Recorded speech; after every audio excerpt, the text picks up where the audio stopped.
First down at the Giants 17. Theismann fakes to Riggins. Will throw if he has time. Does throw. Charlie Brown, touchdown. Here comes the fun bunch.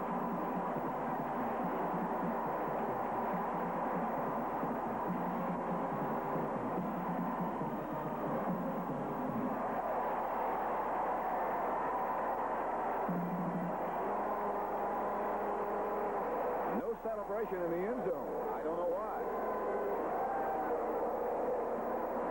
Well, you know, there's two of them that aren't playing today, and Virgil C. and Alvin Garrett, they're both out of the game. And maybe they figure if the whole group is here, we won't do it.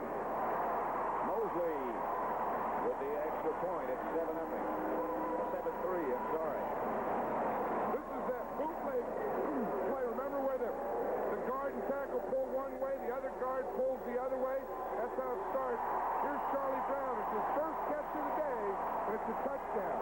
Mark Haynes was man-to-man.